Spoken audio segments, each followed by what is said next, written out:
Mobley, Garland, Green, Levine, and Horton Tucker back again, but they're all on the outside looking in. Who will be my favorites? My top 5 plays for today. It is Friday, October 27th. I'm Josh Engleman. Follow me on Twitter at Josh Engleman. Hit the like button, subscribe to the channel, notification bell, sign up at Stochastic. If you're playing DFS, you want to make your life a little bit easier. Promo code is TIPOFF. You see it on the banner at the top of the screen. Link in the description.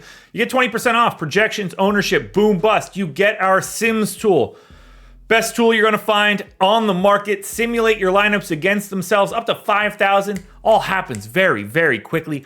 Late swap tool as well. People are getting scratched after lock. This is what you need to use in order to make your lineups better. Plus, we still have the lineup generator. All of that and more at Stochastic as long as you sign up using the link in the description. Again, it's 20% off, and this deal goes away on Sunday. First up at number 5, I'm going to Marcus Smart. He's point guard, shooting guard eligible, 5,800, projected for 33. I think he's in the winning lineup 22% of the time. He's just a little bit underpriced for his role with no Ja Morant, and no Steven Adams, and no Brandon Clark, and no Santi Aldama, and no Luke Kennard. I mean, so many dudes are just missing from this team. 33 minutes, somewhere in that 0.95 fantasy point per minute range. 14.5 points, close to 6 assists, 4 boards, 2 stocks. It's a terrible matchup here against Denver for sure, but at least it's in Memphis and not at elevation. I'm really liking Marcus Smart tonight. Didn't expect to say that today. Speaking of weird ones, Caris LeVert in at number 4, shooting guard, small forward eligible, so he gets the best positionality. 4,900, projected for 25, winning lineup 24% of the time. 28 minutes for LeVert. It looks like they're going to really concentrate their minutes, and it's possible Darius Garland is out. He's got a Q tag. He is also number 9 in my list, but if Garland ends up out, LeVert looks even better. He's around a 0.9 fantasy point per minute guy, 12 points, 5 boards, 3 assists. Interesting matchup against OKC, but he's just going to be out there by default. I think you're getting 28 minutes no matter what. Maybe you get a couple more in best case scenario. He's a really good point per dollar play. Old man Chris Paul back in at number 3, point guard eligible, but for some reason just 6,600. Played massive minutes in their opener. No reason to suspect that's going to change because there's still no Draymond Green.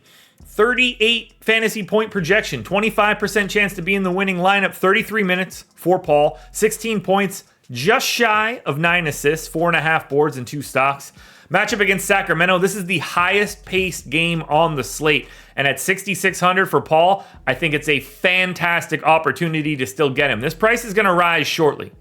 We take a massive step up in tier and we go to Jaren Jackson Jr., who was incredibly disappointing in their opening night. Power forward center eligible. 43 is the fantasy point projection. 36% chance to be in the winning lineup. We're talking 33 minutes, 1.3 fantasy points per minute with no Ja around, 23 points, 8 boards, 3.5 stocks. He's going to shoot a lot more than he did in the opener, for sure. It is a terrible matchup here against Denver in many ways, but Jaren Jackson is a lot better than what we saw in the opener, and that price tag is not representative of what he should be when Ja Morant isn't playing. But the final guy that you need to roster today is Day'Ron Sharpe. I know that sounds weird. He's center only, 3,300, projected for 26. I have him in the winning lineup 49% of the time. Nick Claxton is hurt for the Nets tonight. The assumption is that Day'Ron Sharpe is going to be the starting center. At a minimum, you're looking at 24 minutes, could potentially play more, but I think 24 looks pretty good for Sharpe. And at that rate, at 3,300, hard to avoid. Really good rebounder, 9 points, 8 boards, 3 assists, maybe a stock and a half.